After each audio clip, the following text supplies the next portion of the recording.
तो सभी पेंशन धारकों की पेंशन आखिर में कब आएगी? जिन पेंशन धारकों की पेंशन रुकी हुई है उनका पेंशन का पैसा कब आएगा? तो दोस्तों, टेक द करण में आपका है स्वागत। मैं हूं आनंद कृष्ण उपाध्याय। आप देख रहे हैं टेक द करण। मैं आपसे रिक्वेस्ट करूंगा कि अगर चैनल पर नए हैं तो चैनल को सब्सक्राइब कर दें। आज हम बात करने वाले हैं कि मई जून जुलाई की आखिर में पेंशन कब आएगी। पेंशन, बहुत सारे ऐसे पेंशन धारक हैं जिनकी पेंशन रुक गई है। आखिर में रुकने का कारण क्या है? वो पेंशन रुकी क्यों है? क्या वो रुकी हुई पेंशन आएगी? पहले क्या होता था, गवर्नमेंट का एक पोर्टल था पीएफएमएस। पीएफएमएस पोर्टल पर जाकर के हम पेंशन को चेक कर सकते थे या किसी भी योजना के पैसे को हम आसानी रूप से चेक कर सकते थे कि पीएफएमएस में आखिर में किस कारण बस इसका पैसा रुका हुआ है, पैसा इसका अभी आया है कि नहीं आया है।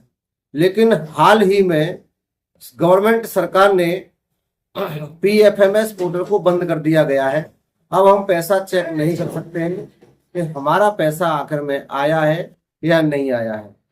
तो मैं आपको एक बता दूं, पहले क्या होता था, वृद्धा पेंशन होती थी या कोई भी पेंशन होती थी, 60 वर्ष के लिए केवल आधार कार्ड मान्य होता था।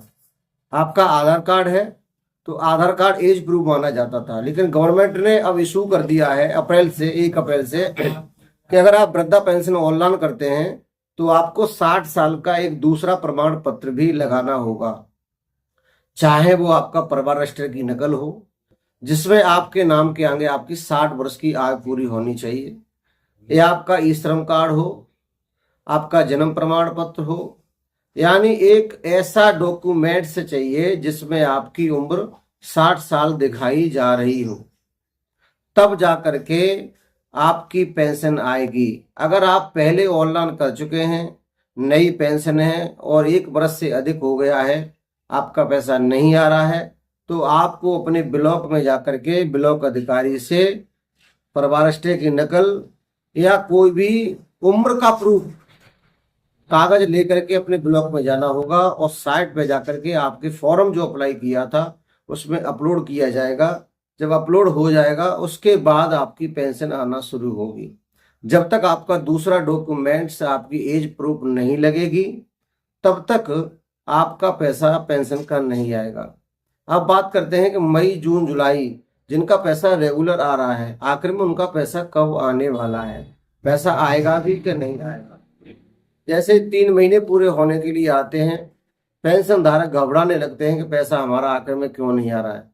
तो मैं आपको साफ साफ शब्दों में बताना चाहता हूं कि मई जून और जुलाई का पैसा जून के अंतिम चरण में या फिर जुलाई के प्रथम सप्ताह में आने की संभावना है। जी बिल्कुल, आप जो सुन रहे हैं बिल्कुल सही सुन रहे हैं। आपका मई जून और जुलाई का जो पेंशन का पैसा है वो जून के लास्ट सप्ताह में या जुलाई के पहले सप्ताह में आपकी पेंशन आने वाली है। आप अपने अकाउंट को चेक करें, आपका अकाउंट कहीं फ्रीज तो नहीं है, आपके अकाउंट से डीबीटी तो नहीं हटी हुई है, आपकी आधार कार्ड लिंक है कि नहीं। अगर आपका पैसा पेंशन का रुका है तो कार्ड एज प्रूफ नहीं हो सकता, उसका कारण आपकी बैंक भी हो सकती है। बैंक में जाकर के चेक करें कि आपका आधार कार्ड डीबीटी इनेबल है या नहीं है। अगर आपके अकाउंट से डीबीटी इनेबल नहीं है, इस कारणवश भी आपका पैसा रुक सकता है। मुझे लगता है कि आपको वीडियो अच्छी लगी होगी। वीडियो अच्छी लगी है तो चैनल को सब्सक्राइब कर दें। और अगर आपका है कोई सवाल या आपके घर में आपके परिवार में किसी की पेंशन रुकी हुई है तो मुझे कमेंट बॉक्स में कमेंट जरूर करें। मैं आपकी घर बैठे सहायता करने की कोशिश करूंगा।